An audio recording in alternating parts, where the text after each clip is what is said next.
এত ঘর কলের কারবার, মেয়েদের জামাতে কলার, ছেলেদের গলে দেখি হার। কি ভাইয়া দেখায় কি সুন্দর, এত ঘর কলের কারবার, এত ঘর কলের কারবার, মেয়েদের জামাতে কলার, ছেলেদের গলে দেখি হার। কি ভাইয়া দেখায় কি সুন্দর, এত ঘর কলের কারবার। মেয়ে এখন হইল পুরুষ, হাতে লয় না চড়ি, গায়ে তাদের নাই ব্লাউজ, পরতে চায় না শাড়ি। মেয়ে এখন হইল পুরুষ, হাতে লয় না চড়ি, গায়ে তাদের নাই ব্লাউজ, পরতে চায় না শাড়ি। দেখো বোরকা পরিয়া সাইনবোর্ড দে যে উল্টাইয়া, ফেস কাটিং দেখায় কি সুন্দর, এত ঘর কলের কারবার। 16 গিরা কাপড় লাগে ব্লাউজ ভাই, 10 গিরা বানাইলে দাদা কেমনে দেখা যায়। আগে আমার দাদিকেও দেখেছি, নানিকেও দেখেছি, চলে গেছেন। 119 বছর বয়সে আমার নানি মারা গেলেন এই 2 বছর আগে। বসে বসে লম্বা হাতা ব্লাউজ সিলাতেন, ব্লাউজ পরতেন, বয়স্ক মানুষ। এখন আর বেশি কাপড় লাগে না, অল্প কাপড়ে ব্লাউজ বানিয়ে ফেলছে। কি বলবো আপনাদের, শুধু এই লজ্জাটাকে বুঝাবার জন্য আপনাদের বলছি। কবি তাই বলছেন, 16 গিরা কাপড় লাগে ব্লাউজ ভাই, 10 গিরা বানাইলে দাদা কেমনে দেখা যায়। যেন বোয়াল মাছের পেটি, যেন করে ঝিকিমিকি, পুরুষেরা দেখলে পরে করে যে হায় হায়, এত ঘর কলের কারবার। মায়েরা আমার, একবারও কি আপনার এই কথাটা বিবেকে আসে না? আপনাদের চিন্তা হয় না আল্লাহ এত নিয়ামত দিয়েছে, এত বড় বড় জামা কাপড় থাকা সত্ত্বেও কেন বেহায়া বেলজ্জার মতো আমরা এই চরিত্র করে চলে? আমার মায়েদের বলবো, মা প্রকাশ্য লজ্জা হলো আপনাদের জন্য আজকে আবার প্রথম উদাহরণ। আরো শোনাচ্ছি, সহিহ বুখারীর একটাই হাদিস শুধু আজকে প্রকাশ্য লজ্জাকে বোঝাবার জন্য। 5135 নম্বর হাদিস, বুখারী মুসলিমের হাদিস। যারা বাপ এখানে আছেন আপনারা একটু কর্ণপাত করুন। যাদের ঘরে সাবালিকা মেয়ে আছে, বিয়ে দেওয়ার মতো হয়ে গেছে, মেয়ে আছে, সেই বাবারা আজকে শুনে নিন। যদি জানা না থাকে, একদম নিজেই আপনি সুন্দর করে এই হাদিসটাকে আজকে আমল করবেন। মেয়েকে যদি আপনি বিয়ে দিতে চান, জামাই দেখার আগে, ছেলে দেখার আগে মেয়ের বিয়ে দেবেন মনে মনে ভাবছেন, মেয়েটাকে নিয়ে বসে একদিন মেয়েটার কাছে আগে অনুমতি নিন, মেয়েটার কাছে ইজাজত নিন। এটা হলো বাবার একদম যথেষ্ট কর্তব্য মেয়েকে বিয়ে দিতে গেলে। আমরা একটু মানুষ করি এমন ছেলে মেয়ে যেন এই ইসলামী শরীয়ত মোতাবেক আমাদের জীবন যাপন হয়। আজ থেকে 4 দিন আগে আল্লাহর কসম বলছে, শোনেন, একটা মেয়ের বিয়ে হলো, সেটা আমার বন্ধুর মেয়ে। এবার MBBS করছে, থার্ড ইয়ারে এবার।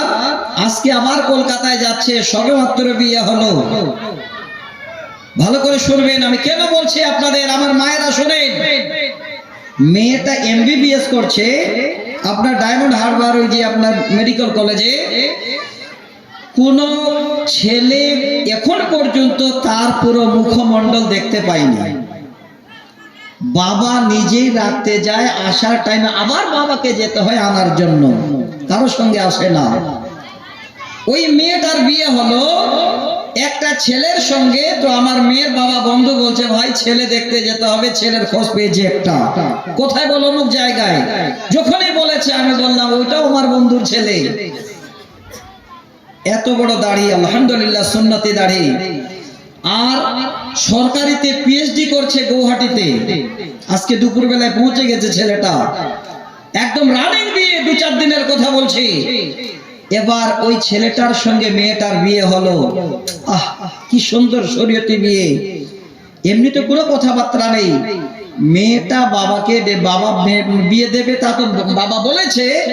এবার মেয়ে বাবাকে পুরো অনুমতি দিয়ে দিল, আর বলল যে এখানে কেউ এসে আমাকে বলবে না যে আমি বিয়েতে রাজি আছি কিনা, আমি পুরো অর্ডার দিলাম বাবা তোমার কাছে। মসজিদে বসে বাবা সুন্দর করে মেয়ের তরফ থেকে অর্ডার নিয়ে নিয়েছে। এবার ছেলেকে নিজেই যেন শ্বশুর, ছেলের মানে শ্বশুর ইজাব কবুল করালেন, আর ছেলের বাবা নিজেই খুতবা পড়ালেন। দেখেন কত ভাগ্যবান। ছেলেটা বলে দিয়েছিল, বাবা আমার জিন্দগিতে যেখানেই বিয়ে হোক আমার বিয়ের খুতবাটা বাবা তুমি পড়াবে।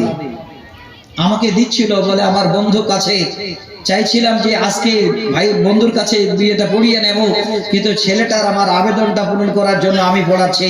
নিজেই খুতবা পড়লো। এবার শেষ দোয়াটা আমাকে দায়িত্ব দিল, দোয়াটা আবার আমি পড়ালাম। আচ্ছা দেখেন কি শরীয়তে বিয়ে। নগদে 37,000 টাকা ছেলেটা পড়তে পারছে। বর্তমানে এখন গৌহাটি কলেজ থেকে করছে সে। 37,000 টাকা পুরোটাই 1 মাসের সে টাকা দিয়ে দিল মেয়ের হাতে, নগদ মোহরানা।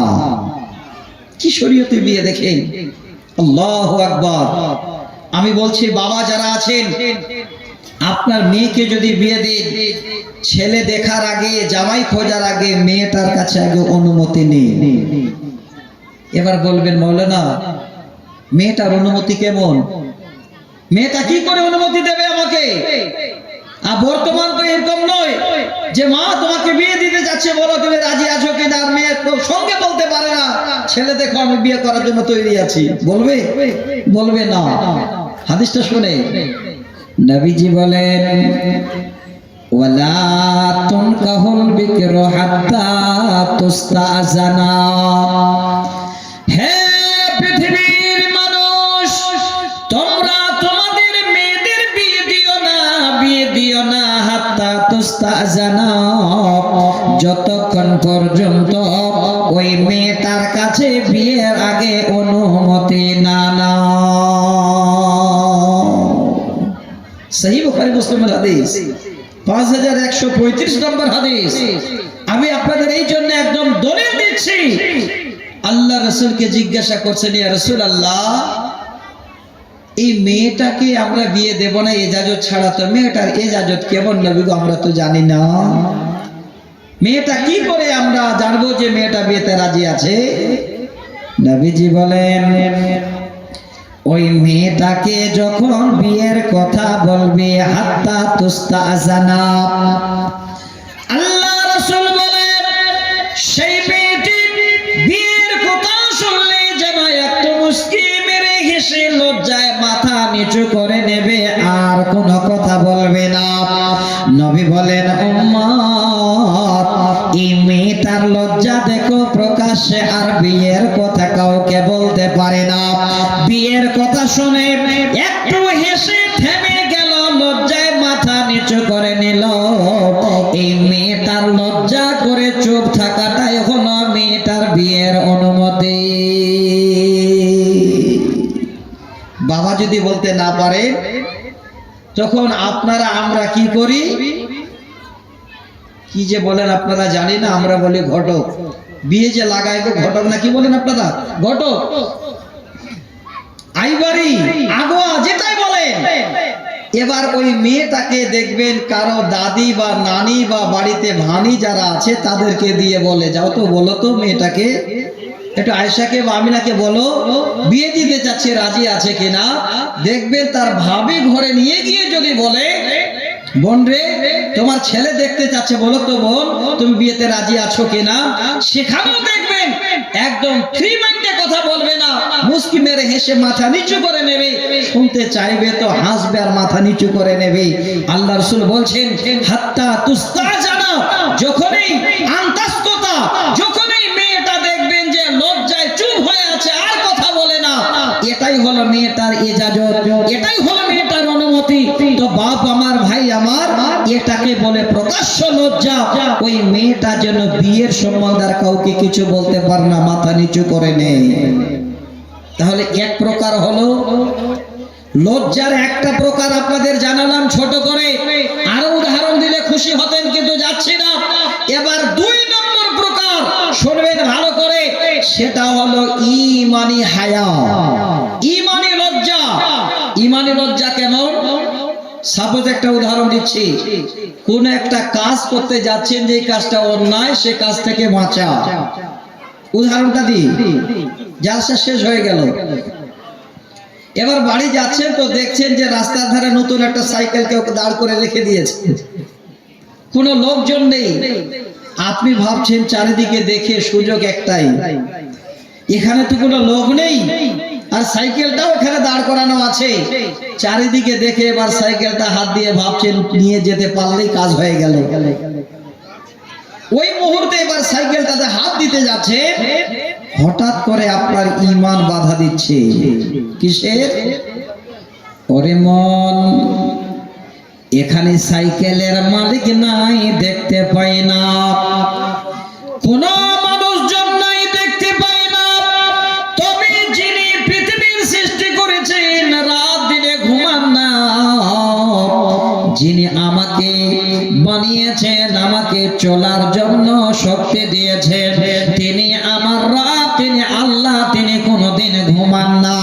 আমি সকলের চোখে ফাঁকি দিয়ে সাইকেলটা নিয়ে গেলে আমার আল্লাহর চোখে যেন কোনো মতোই ফাঁকি দেওয়া যাবে না। যাবে? একটু কথা বলে যাবে? এবার আমি বললাম যে মাওলানা আপনি সাইকেলের উদাহরণ দিলেন, দলিল আল্লাহর কোরআন খুলেন, সূরাটির নাম হলো সূরা নিসা, আয়াত নাম্বার 1, 1 নম্বর আয়াত, শেষ অংশটুকু খালি জানাচ্ছি ছোট করে। আল্লাহ পাক বলেন ইন্নাল্লাহা কানা আলাইকুম রাকিবা, নিশ্চয় আল্লাহ আমাদের উপরে নিগরান। হ্যাঁ ভাই আমার, বাপ আমার, ভালো করে বুঝে নিন ঈমানি হায়া, ঈমানি লজ্জা কাকে বলে। আপনি কোন একটা কাজ করতে যাচ্ছেন, যেন আপনার স্মরণ হয়ে গেল আল্লাহ কেউ না দেখলো, তুমি যেন আমাকে দেখো, সেই কাজটা এবার আপনার ঈমানের বাধাতে আল্লাহকে ভয় করে বেঁচে যাওয়া, এর নাম হলো ঈমানি হায়া, ঈমানি লজ্জা। দ্বিতীয় একটা উদাহরণ দিচ্ছি, একদম খুব ভালো করে মনোযোগ সহকারে নেবেন। এই দুটো উদাহরণ যদি আজকে আমার কাছে আপনারা শুনে নিতে পারেন, আর আল্লাহ যদি আপনাদের হেদায়েতের রাস্তা দিয়ে দেন, বুঝার যদি শক্তি দিয়ে দেন, আশা করে আজকে এত বড় খরচ করে জালসা করা আপনাদের কামিয়াব। শুনবেন আমার মায়েরা, আপনাদেরও বলছি, আপনাদের সবাইকে বোঝাবার জন্য বলছি। সূরাটির নাম বলছি, সূরাটির নাম হলো সূরা গাফির। আবার সেই সূরাটাকে সূরা আল মুমিন বলা হয়। 44 নম্বর সূরার 19 নম্বর আয়াত। এতটুকু একটু শব্দ দিয়ে পুরো শরীরটাকে যেন ভাইব্রেশন করে দিতে পারেন, এই রকমের একটা আয়াত আপনাদের শোনাচ্ছি আমি। শুনবেন, কোন মা, কোন বাবা কোনদিন চায় না যে কারো সন্তান খারাপ হোক, সন্তান ভেস্তে যাক, কেউ চায় না। অনেক মা আছেন খুব জ্ঞানী গুণী, ছেলে মেয়েকে ঠিক মতো করে গাইড করে। এবার জালসার দিনে আপনার ছেলে মেয়ে কলেজ পড়ুয়া মেয়ে, তাকে নিয়ে আসছেন, আপনি আছেন, আপনার মানে ওয়াইফ আছেন, আপনার সন্তান সন্ততিকে নিয়ে আসছেন। আর জালসার দিন তো আপনার মেয়ে কলেজে গেছে, এক বন্ধুকে দাওয়াত দিয়ে দিয়েছে। শুনবেন ভালো করে, ওই বন্ধু এবার রাস্তায় এসে দাঁড়িয়ে আছে যে দাওয়াত যখন করেছো তো যাই। বান্ধবী দাওয়াত করলে বন্ধু আসবে না, এটা কি আর হয়? যেটা বর্তমান শোনাচ্ছি। দোকানদারের কাছে এসে রাস্তা ধারে দাঁড়িয়ে আছে, আর মেয়েটা আসছে, তার ছোট ভাই ছোট বোন তার মা বাবা একসঙ্গে আসছে। আস্তে আস্তে সামনে দেখছে ওই কলেজ পড়ুয়া বন্ধু একদম দোকানের কাছে রাস্তায় দাঁড়িয়ে আছে আমার জন্য। মেয়েটা চিন্তায় পড়ে গেল, আমার সঙ্গে আমার মা আমার বাবা আমার ছোট ভাই ছোট বোন আছে, আর আমার বন্ধুর সামনে আমার একদম দাঁড়িয়ে আছে, এখন কিভাবে তার সঙ্গে কথা বলি? হে দিনী ভাই, হে যুবতী বোনেরা, শোনেন ভালো করে। আমরা এবার মা বাবাকে ফাঁকি দেওয়ার চেষ্টা করি, যেতে যেতে কাছাকাছি যখন হয়ে যায়, এবার চোখ দিয়ে ইশারা করে ছেলেটাকে বলে, ভাই এখন আর কথা বলা যাবে না, দাঁড়া আমার মা বাবা আছে। চোখ দিয়ে ইশারা করে, চোখ দিয়ে এবার ইশারা করে দিল। ছেলেটা চুপ হয়ে গেল, ভাবছে পরে দেখা হবে। যেটা বুঝাতে চাইছে এবার শোনেন, ঈমানি লজ্জা ঈমানি হায়া বুঝাবার জন্য বলি, আপনারা কিংবা আমার বোনেরা যদি আপনি চোখ দিয়ে ইশারা করেছেন, আপনি ভাবলেন আমার মা জানতে পারল না, আমার বাবা জানতে পারল না, কিন্তু যিনি আপনার চোখ বানিয়েছেন, চোখের ভিতরে পাওয়ার দিয়েছেন, যিনি এত বড় নিয়ামত আপনাকে দিয়েছেন, তিনি আল্লাহ। আপনার চোখের ইশারাটা বুঝতে পারে কি পারে না? বলো, পারে না? আপনি চোখ দিয়ে ইশারা করলেন, মা বাবাকে ফাঁকি দিয়ে দিলেন, আল্লাহ কি আপনার চোখের ইশারা জানেন না? শুনেন, আল্লাহর কোরআন বলছে, আল্লাহ পাক বলেন, ইয়ালামু খাইনাতুল আয়ুনি ওয়া মা তুখফিস সুদূর। আল্লাহ বলেন, বান্দারে তোমরা যদি চোখ দিয়ে ইশারা করো, আমি আল্লাহ তোমাদের চোখের ইশারা পর্যন্ত জানি। শুধু তোমার অন্তরের ভিতরে কি তুমি সংকল্প করো, আমি আল্লাহ সেটাও যেন তোমার খবর জানি। আমার দিনী ভাই, আমার বোনরে, আপনাদের বোঝাতে চাই, ঈমানি লজ্জা যদি থাকে 100% আপনি খারাপ জায়গা থেকে বেঁচে যাবে। এতটুকু যদি চিন্তা হয়, আপনারা ভালো হয়ে যাবেন, আল্লাহর কাছে একজন ভালো বান্দা বান্দী রূপে গণ্য হবে, যদি আপনার ঈমানি লজ্জা থাকে। দেখেন কত দামি কথা। আমি আপনাদের খুঁটিনাটি করে বুঝার জন্য বলছি। যে ভাইরা দাঁড়িয়ে আছেন, সুযোগ থাকলে ভাই বসে যান। এই সময়টা চলে গেলে আর ফিরে আসবে না বন্ধু। এই সময়টা গেলে আর কিয়ামত পর্যন্ত কোনোদিন খুঁজে পাওয়া যাবে না। আর একটা শুধু কালো উদাহরণ দিচ্ছি, তারপরে দেখবেন আবার সুন্দর করে একটা উদাহরণ দেব, অন্য একটা দৃষ্টান্ত আপনাদের তুলে দেব। আপনারা নিজে অবাক হয়ে যাবেন যে আল্লাহ, হয়তো এই কথাটা কোনোদিন শুনেছি কি শুনিনি, আল্লাহ তুমি ভালো জানো। 3 নম্বর উদাহরণ দিচ্ছি, ঈমানি লজ্জা। সূরাটি অনেক পড়ি, মুখস্থ আছে, সূরাটির অনেক বড় ফজিলত আছে। সূরাটির নাম হলো সূরা মুলক। নামাজে আলেম ওলামারা পড়েন, তাবারাকাল্লাযী বিয়াদিহিল মুলকু ওয়া হুয়া আলা কুল্লি শাইইন কাদির। অনেক ফজিলত সূরাটির আছে। আমি এই ফজিলত শোনাতে যাচ্ছি না। এই সূরা মুলকের 13 নম্বর আয়াত শুধু ঈমানি লজ্জা কাকে বলে সেটা বুঝাবার জন্য আপনাদের শোনাচ্ছি, শুনবেন। আপনার ছেলে আপনার মেয়ে বাড়িতে আছে, পড়াশোনায় ভালো, আপনি গাইড করছেন ঠিক করে যে আল্লাহ আমার ছেলেটাকে মেয়েটাকে ঠিক করে যদি গাইড করি আগামী দিনে যেন একটা ভালো ভবিষ্যৎ দেখতে পাবো। আমি মায়েদের বলবো, মা, হে বোন, ছেলে মেয়েদের গাইড করার জন্য 1 নম্বর টিচার হলো মা। বলুন ঠিক না ভুল বললাম? আল্লাহ আমার ঘরে একটা সন্তান দিয়েছেন, আলহামদুলিল্লাহ। এখনো সন্তান আমার দাঁড়িয়ে মানুষের সামনে কথা বললেই বলে এই জায়গায় পৌঁছার আল্লাহ আমাকে পৌঁছে দিয়েছেন। আল্লাহ তো অবশ্যই পৌঁছিয়েছেন, কিন্তু মেন গাইডলাইন হলো আমার মা। ছেলেটা বলে, আমার ছেলেটা এমবিবিএস ডাক্তার, আলহামদুলিল্লাহ, এবার সেকেন্ড ইয়ারে উঠলো। ওই ছেলেটাও আজকে আমার যাচ্ছে কলকাতায়।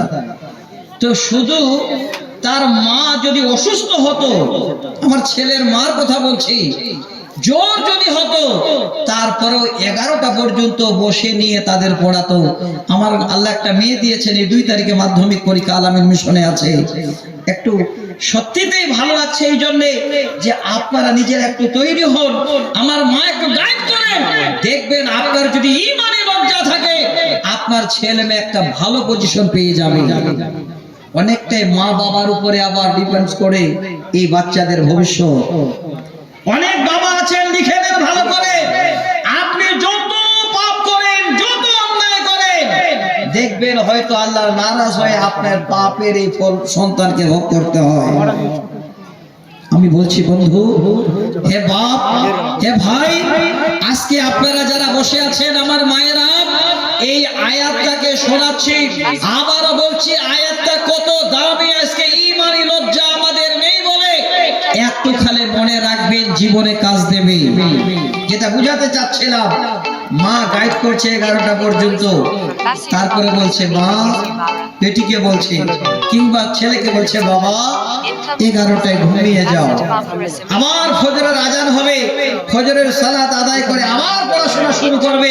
ওই টাইমটাতে আরো বেশি পড়াশোনা মুখস্থ হয়, বাবা তুমি বড় মানুষ হবে। বর্তমানে এবার কোন ছেলে মেয়ে 11টার সময় মা বাবার কথা শুনে শুয়ে গেল, একটু মিলিয়ে নেবেন।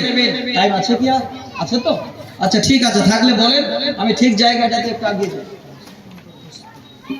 আচ্ছা ঠিক আছে, কোনো ব্যাপার নাই, আপনারা ওইদিকে তৈরি রাখবেন। যাক আলহামদুলিল্লাহ, টাইম একটা আছে, তাড়াতাড়ি করে বলা যাবে। শুনবেন, এবার যে কথাটা আপনাদের জানাতে চাচ্ছিলাম, মা বলল তুমি রাত 11টায় শুয়ে যাও। শুয়ে গেল বাচ্চা কাচ্চা, আর সেই সময় বাতি অফ হয়ে গেল, মা বাবা ঘরে ঢুকলো, সন্তান ঘরে ঢুকে গেল, বাতি অফ হয়ে গেল। মা বাবা মনে মনে ভাবছে ছেলে আমার ঘুমাচ্ছে, মেয়ে আমার ঘুমাচ্ছে, কিন্তু বর্তমান শুয়ার পরে একটাও ছেলে মেয়ে ঘুমায় না, তারা বিল্লির বাচ্চা নিয়ে টাইম কাটাচ্ছে। বলুন কি এটা? সেটা একটু কথা বলো, যেটা বুঝাতে চাচ্ছি আপনাদের, মোবাইল।